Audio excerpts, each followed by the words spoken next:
আমাদের এলাকাবাসী ঢাকা 14 আসনের সবাইকে ভোট দান করার জন্য যে পরিবেশ সৃষ্টি করার দরকার ছিল, দুঃখজনকভাবে ঢাকা 14 আসনে আমরা সেটা করতে পারিনি এবং এই অসহযোগিতার জন্যই আপনাদের সামনে আসা।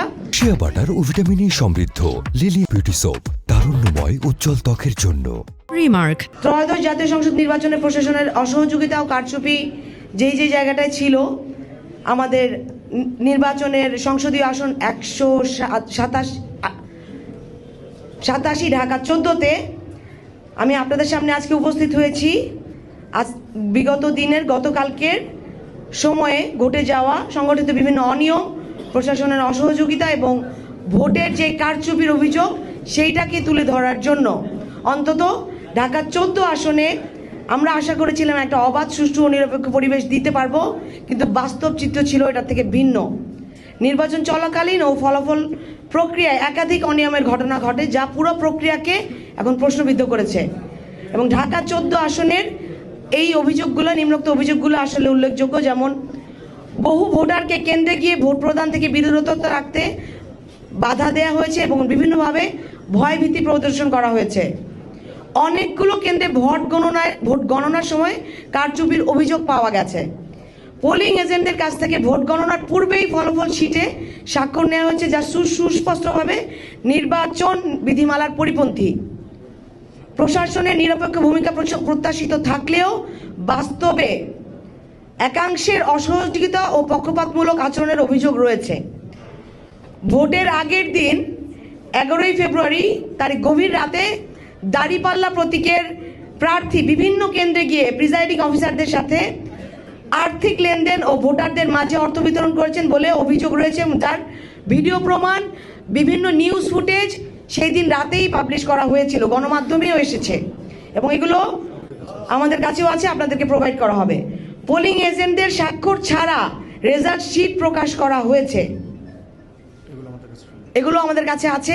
আইনি প্রক্রিয়ার জন্য আমরা এগুলোকে আপনাদের সামনে আনবো। পোলিং এজেন্টদের জোর করে কেন্দ্র থেকে বের করে দেওয়া হচ্ছে। আমি আপনাদেরকে যতগুলো পয়েন্ট বলছি, প্রত্যেকটা পয়েন্টের জন্য এখানে প্রত্যেকজন এজেন্ট, প্রত্যেকজন আমাদের যে কর্মী এখানে আছেন, যারা এগুলো মুখোমুখি হয়েছেন, যারা এগুলো শিকার হয়েছেন। ফলাফল প্রদানে অযৌক্তিক গড়িমসি বিলম্ব করা হয়েছে। বিগত রাত 12টা মাঝরাত পর্যন্ত জানানো হয়নি কোন কেন্দ্রের কত নাম্বার ভোট, কোনোভাবেই একদম চুপ রাখা হয়েছিল। ঢাকা 14 আসনের কোনো ফল প্রকাশ হচ্ছিল না। এটা অনেক বড় একটা সন্দেহের জায়গায় নিয়ে গেছে আমাদেরকে। কেন্দ্রের পূর্ণাঙ্গ ফলাফল কোনো কেন্দ্রে প্রকাশ না করেই সরাসরি নির্বাচন কমিশনে পাঠিয়ে দেওয়া হয়েছে এবং নির্বাচন কমিশনে ব্যালট পেপারে হস্তান্তর করা হয়েছে। নির্বাচনের দিন সকাল থেকে, বিশেষ করে দুপুরের পর থেকে পোলিং এজেন্ট ও দায়িত্বশীলদের উপর প্রশাসনিক লোকজন দ্বারা এবং ওই যে দল তাদের লোক দ্বারা শারীরিক আক্রমণ করা হয়েছে এবং আমাদের নেতা কর্মীদের যাদের করা হয়েছে তারা আছেন এখানে, আপনারা যদি তাদের সাথে কথা বলতে চান। এসব ঘটনা শুধু একজন প্রার্থীর প্রতি নয়, বরং গণতান্ত্রিক প্রক্রিয়ার প্রতি অবিচার। এটি নির্বাচনের গ্রহণযোগ্যতা নির্ভর করে তার স্বচ্ছতা, নিরপেক্ষতা ও সঠিক গণনার উপরে, কিন্তু এখানে সেই মৌলিক নীতিগুলো লঙ্ঘিত হয়েছে। এবং আমার সাথে আমার অনেক সিনিয়র নেতৃবৃন্দ এই ক্ষেত্রে আমাদের আহত হয়েছেন এবং পোলিং এজেন্টরাও। আমাদের দাবিগুলো হলো, উল্লেখিত সকল অভিযোগের নিরপেক্ষ উচ্চ পর্যায়ে তদন্ত করতে হবে, স্থগিত করতে হবে এই আসনের সকল নির্বাচনী ঘোষণা, সংশ্লিষ্টদের বিরুদ্ধে আইনানুগ ব্যবস্থা গ্রহণ করতে হবে, প্রয়োজনে সংশ্লিষ্ট কেন্দ্রগুলোর ফলাফল বাতিল করে পুনর্নির্বাচনের ব্যবস্থা করতে হবে।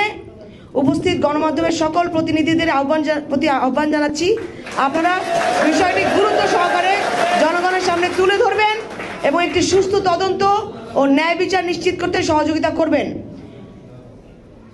অনেক ফলাফল শিটে অনেক কেন্দ্রের বেশি কম দেখানো হয়েছে এবং আমাদের জাহানাবাদ থেকে শুরু করে, আমি আপনাদের কাছে কেন্দ্রের নামগুলো দিচ্ছি না, সকল বিস্তারিত আমাদের কাছে আছে। এইটা আমরা আশা করিনি। আজকে দাঁড়িয়ে এত সুন্দর একটা পরিবেশে আমরা আমাদের নির্বাচনটা করতে চেয়েছি। জনগণ তাদের নিজেদের মত প্রকাশ করতে চেয়েছে, ভোটাধিকার প্রয়োগ করতে চেয়েছে 15 বছর পরে। শুধুমাত্র ঢাকা 14 আসনে এই ব্যাপক অনিয়ম, এই ব্যাপক দুর্নীতি আমাদেরকে প্রশ্নের মুখোমুখি করছে।